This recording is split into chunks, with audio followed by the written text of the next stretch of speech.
السلام عليكم صاحبي على السؤال حاسين ودنا كورس كأني كبرنا باقي أوبشن ما تحكي هذا ودنا waxyaabo muhiim u ah qofka traderka suuqan ka ganacsanayo waxaan soo qaadanay istaraatiijiyo badan sidoo kale waxaan soo qaadanay maxaa la yidhaahdaa introduction to suuqan iyo wax walba oo lagaga baahan yahay iyo platforms loo isticmaalo iyo istaraatiijiyada ku shaqeynayso waxaa ka hadlaynaa maanta qofka trade-ka sameynayo waxyaabaha looga baahan yahay qof waxaa jira suuqay yaqaano oo xirfadii yaqaano haddana khasaarayo oo lacag aan sameynaynin suuqiina yaqaano waxyaabaha sababo aan ka hadli doonaa iyo qofka markuu trade sameynayo waxyaabaha looga baahan yahay oo rabo inuu ku dhaqmo trading tips lahaa waxyaabaha muhiimka ah ama secretska ah qofka oo trade-ka sameynaya looga baahan yahay ama ruleskiisa horaan waxaa looga baahan yahay inaad noqotid day trader inaad noqotid qodob koowaad aa ka hadlayn waxaa waaye only day trade money you can afford to lose inaad trade maalinle ah noqotid sidoo kalena in aad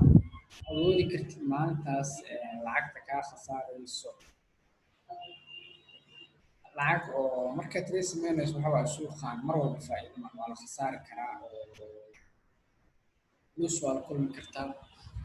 marka muhiimadda waxaa waaye sida luuskaas loo yareeyo luuskaas sida loo yareeyo waxaa u baahan tahay in aad samaysid ama percentage aad u ogolaatid inaad khasaartid for example waxaa kuu jirto $100 kuu jirto maanta waxaa rabtaa inaad 2% ama khasaartid ama 20% inaad khasaartid $100 kuu jirto 2% markaad inaad khasaartid waxaa waaye inaad ogolaatid maalintaas $20 $10 inaad ogolaatid khasaare sidoo kalena target aad ka dhigatid 40 ama 50 sidoo kale mana wanaagsana mar walba adoo boqol kugu jirto waxaa rabaa inaad raadisid maxaa la dhahay boqol kala raadin inaad ahayd ama $100 kala raadin inaad ahayd waxay la mid tahay waxa akoonkaaga ku jiro wax ka badan aad raadin haddii aad ahayd waxa waaye lacagtaada high risk ku jirtaa mana loo baahno qodobka koowaad iska rabo waxa waaye inaad ahaatid keliya day trader sidoo kalena awoodi kartid maalintaas lacagta kaa khasaaraysa lacagta akoonkaaga xamili kara inay ahaato successful traderka ama dadka guuleystay oo suuqa lacag ka sameeya waxay isticmaalaan wax yar ay suuqa geliyaan oo lacagtooda in yar oo 2% kamid ay risk geliyaan sidoo kale waxay filmayaan lacag oo xoogaa macquul ah oo 20 ama 15% ah marka muhiimadda waxaa waaye si loo save gareeyo haddii maalintaas khasaare ay ku imaato oo 10kii ah ogoleed ay kaa khasaarto waxaa haystaa maxaa la dhahay lacagkaa kuu save gareysan oo maalin kale trade waa sameyn kartaa laakiin haddii hal mar aawada dhigtid oo hal mar aawada khasaartid high risk aad gelisid waxay noqonaysaa in trade-kaada meesha uu ku eg yahay sidoo kalena akoonkaaga uu juganayo si taas aan ugu taxadirno waxaa loo baahan yahay day trader noqono sidoo kalena lacag yar inaad suuqa riski gelino lacag yar inaad riski gelino intaas waxay kaa caawinaysaa in aad noqotid trade guuleysta waana qodobka oo ugu horeeya lagaga baahan yahay waa trade tips waana muhiim insha allah qorta waxay ka caawinaysaa trade-kiina ku dabaqaysa waxaa haddii ama 2% aa ogolaatid waxay kuu noqonayaan long term goal aa yeelatid maxaa la dhahaa target waqti dheer aa yeelatid sidoo kalena lacagta aa qabanaysid ay ahaato lacag oo cayiman haddii boqol kugu jirto 20% ama 15% inaad raadisid maalinkaas waa suuqa ka raadisid ayadana waxay kaa caawinaysaa long term goal inaad gaartid ay kaa caawinaysaa marka waa qodobkeennii koowaad kaas wuxuu ahaa qodobkeena koowaad oo nooga baahan yahay qofka inuu sameeyo kan labaad muxuu yahay inaad noqotid qof dulqaad badan iyadana waxay kaa caawinaysaa inaad noqotid qof oo trade guuleysta ka caawinaysa inaad maxay tahay depreciation maxaa waaye waxa loo dul qaadanaya maxaa loo dul qaadanaya waxaa waaye suuqa uu sheegaa waiting waaye halkii sideetan inaa sutid waaye labaatan kasoo har tobanna waa sal tobanna waa faaido saas awgeed marka haddii maanta fursadaada aysan ahayn oo istaraatiijiyada wax ku waafaqa aadan arkin waa inaad dul qaadid oo aad sugi kartid suuqa taasna waxay kaa caawinaysaa in aasicaan noqoto trade for example waxa waaye computerkaada furatay waxa waaye suuqiyaa fiirisay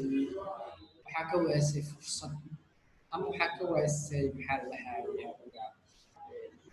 istaraatiijiyadaadii waxyaabo kuu waafaqa ah ka waasay sidoo kale suuqa inuu dhankaa u saadaalismay dhanka kale oo noqonaya aanan saa darteed waxaa lagaaga baahan yahay in aad u dulqaadatid oo aad ka baxdid oo waxaa waaye waxaa samaynaysaa markaas tradecaada balaan gareynaysaa dhanna balaan iyo trade dhanna trade oo balaan waxaa waaye in oo balaankaagii aad qortay ama booliskaagii aad qortay aad raacday haddii aad kasoo horjeestid waxay noqonaysaa inaad luus badan sidoo kale inaad noqotid qof discipline leh oo booliskiisii dhigtay waxyaabihiisii noqonayo oo qof raaci karo inuu noqdo haddii maanta aad samaysid maxaad dhahay tradingkaaga oo maxaad dhahay dabeecadaada suuqa aad ku trade gareynaysa haddii ay kuu qoran tahay oo maantaas waxaada wuxuu kuu qoran adoo aragtaa laga yaabaa in shuruudahaadii wixii ay ku waafaqeen aad la kulintid luus taas macnaheed maxaa waaye in maalintaas ka nastid asna suuqa oo ay kuu noqoto maxaa la dhahay experience ay kuu noqoto sidoo kale waxaa iska ilaalisaa inaa hal maalin ku taajirto inaa hal maalin ku taajirto iyadana waxay saameyn ku yeelanaysaa akoonkaaga waayo waxaa isdhahaysaa maanta lacag badan kharash garaysi aa wax badan ku faa'iidid taasna waxaa lahaa khamaarka iyo kanna waxa waaye labay kala yihiin saas awgeed waxaa lagaaga baahan yahay ayadana inaa ka digtoonaatid inaa hal trade inaa lacagtaada ku invest garaysid hal trade inaa lacagtaada ku invest garaysid waxay noqonaysaa iyadana khamaar ay noqonaysaa waa inaa ka digtoonaata ruliskan koowaad maxaa waaye rulis koowaad waxa waaye inaad day trade noqono sidoo kalena aan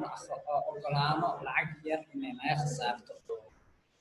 aan qorano macallaha luuskeen maalintaas inaa ogolaano 2% inaa u ogolaano accountkeeda hadba waxay ku xiran tahay inta accountkaa ku jirto inaad 2% u ogolaato kan labaad waxa waaye be patient inaad noqoto kan saddexaadna waxa waaye inaa qof discipline ama ruliskiisa oo tixraacayo ruliskiisa trade ku dabaqaayo inaa noqoto qodobka afraad waxa waaye don't be afraid to push the button macnaheedu waxa waaye analyze aad samaysay oo suuqii waa analyze garaysay waxaa aragtay fursadaa heshay fursadaadii markaa heshay istaraatiijidaadii ay ku waafaqaan oo maxaa la dhahay confirmation aa heshid inaadan ka baqin inaad sell garaysid ama inaad buy garaysid inaadan ka baqin qodobkaan noo sheegaysaa oo haddii jaaniskii aad aragtid oo analyze garaysid istaraatiijidaadii ay ku waafaqo confirmation aa heshid inaad click siisid waa buy garaysid ama aad sell garaysid cabsida iyadana waxay noo keenaysaa in fursado badan ayna dhaafaan haddii aad ka cabsatid suuqa fursadii oo yaalaa ku dhaafa saasna waxaa kugu dhaafaa ma ka ganacsan kartid haddii aad tahay qof ka baqaayo suuqa kaliya waxaa loo baahan yahay inaa riskiga aa qaadanaysa ay yaraysa money management inaad samaysid qodobkan shanaad waxaa waaye wixii hadda aan ka hadlayno weli ahaan inaadan marnaba lacag badan aadan trade invest gareyn oo too much capital trade ka hadlayno waxaa waaye in hal mar oo aan qaadanin koonkeena ku jirta laba boqol in aanan labadaas boqol hal trade aanan dhigin ee naga caawinaysaa taasna waxay noqonaysaa inaan ku noqono no fund no trade haddii akoonka lacag ay ku jirto trade ma jiro waayo saas awgeed si ay kugu dhicin waxaa samaysaa in risk management samaysid money management inaad samaysid lacagta invest garaynaysid waa intaa kasoo hadlaynaysa waa 2% ilaa 10% ku dhahay 10% invest garay oo 2% ugu muhiimsan inaad risk gelisid maxaa lahaa 2 ilaa 3% inaad risk gelisid saas awgeed waxay ku xiran tahay inta akoonkaaga ku jirtay ku xiran tahay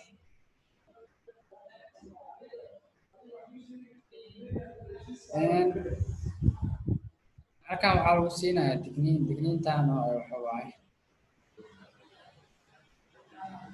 haddii hal mar aad invest garaysid oo tradekaas aad lose garaysid waxaa ku dhaafaya fursado kale oo suuq aad ku trade garaynahayd boos maxaa dhacaya haddii hal mar aad dhigtid lacagtii waxa waaye 50-50 aad dhigtaa ama khamaar aad ka dhigtid waa win garayn kartaa ama waa lose garayn kartaa haddii aad lose garaysid waxaa ku dhaafaya fursadihii soo socday oo aad ku trade garan lahayd waxaa la kulmaysaa luusaa la kulantay akoonkaagu gubanayaa ama waxa waaye bilowina ku dhacayo oo dhammaana lacagta kugu jirtay hal mar khasaaraysaa dan waxaa ogaanaysaa fursadihii soo socday oo maalmaha kales wax aad ku trade garaynaysa ma helaysa sidaas awgeed waxaa lagaaga baahan yahay inaad 2% risk garaysa oo risk garaysa for example $10 ku bilaabay inaad $2 aad u ogolaato khasaara sidoo kalena aad $2 faa'iido aad isticmaalaysa waxaa kaloo niiga digayaa inaadan sameyn maxaa la dhahaayay inta kugu jirto in ka badan inaadan ku fikirin inaad maalin shaqeyn waxaa samaystay trading goal oo waqti dheer ah si ay idinkaga caawiyaan future waxyaabada mustaqbalka haddii oo maxaa la dhahay trading plaankaaga aad gaabisid waxaa laga yaabaa in aad lose garaysid ama pressure ku fuulayo oo waqtiga kugu gaaban awgeed pressure kugu fuulayo waxaa laga yaabaa offer trading inaad samaysid oo suuqii waqti badan ama waxyaabo badan trade badan aad samaysid taasna waxay kugu dhigaysaa waxay soo dejinaysaa akoonkaaga inuu dhigto qodobka ugu dambeeya waxaa waaye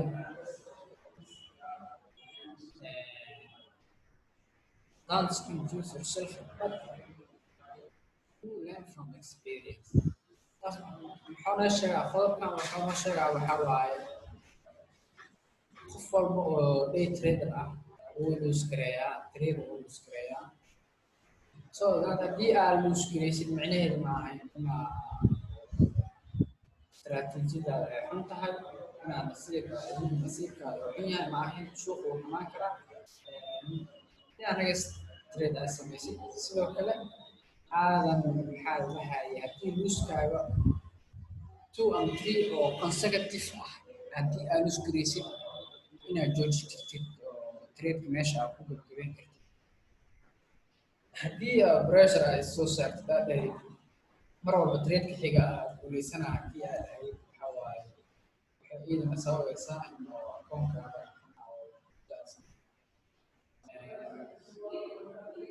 waxaa muhiim ah in ruliskaaga istaraatiijigaaga aadan xareer marin oo ka hor imaan muhiimad waxaa waaye in istaraatiijigaaga iyo ruliskaaga kuu qoran aad ku trade garaysid si fursadaha soo socda haddii maanta ay kugu xumaato si berita aad u heshid inaad ku trade garaysid haddii ay kugu xumaato suuqa ma ahan inaad kula laabatid oo maanta oo dhan trade aad samaysid aad ahayd kana khasaarka kalaa kasoo celinaya waxaa waaye suuqa in aan la xifaadintida noqonay suuqaana ma ahan waxa anaga lacagta anaga jaanis iyo waxaa ugu trade gareynaa iyo ruliskaas iyo jaaniskaagina identity noqonaysaa waxaa jeenaya inaad qodobadan basic ugu dhigi doonto tradingkiina si aad u noqotaan traders guuleysta oo long term goal yeeshta mar walbana ha sameynin oo trade goalkaaga ha ku xirin isbuuc ha ku xirin bil ka dhig wax oo waqti dheer soconayo si aad mirihiisa oo mustaqbalka u guratid. Waxaan rajeynayaa inaad wax badan ka fahamteen aad ku dabaqi doontaan training-kiina. Sidoo kale waxaa muhiim ah inaad sameysaan maxaa la dhahaa practical. Mar walba practical badan aad sameysid waxa waaye waxaa helaysaa performance-gaaga kordhinaysaa. Muhiimaddu waxa waaye inaad ku celisid practical aad sameysid si aad ula qabsatid suuqa, logic ahaanna aad u fahantid, cilmi ahaanna aad u fahantid. Waxa anaga aan tirigelinayno waa shumacyo iyo charts. Waxaasna waa logic. Si aan logicaas u fahamno waa inaan practical oo sameynaa. Waxaan ku dardaarmayaa inaad qodobadan aad ku dabaqdaan. Insha Allah qayb kale aan kasoo sameyn doonaa. Sidoo kale live training oo waa sameyn doonaa. Habeen hore waxaan u imaatay cilad dhanka internetka ah. Khadka inaga go'ay. Waxaan sameyn doonaa waqtiga xiga Zoom live session aan sameynaynaa anigoo ardaydana ay nala soo share gareyn karaan screen-kooda si ay tijaabo iyo waxyaabihii aan barnay aan ugu aragno. Halkaas aan kusoo gabagabeynayaa. Waa mahadsantihiin guys.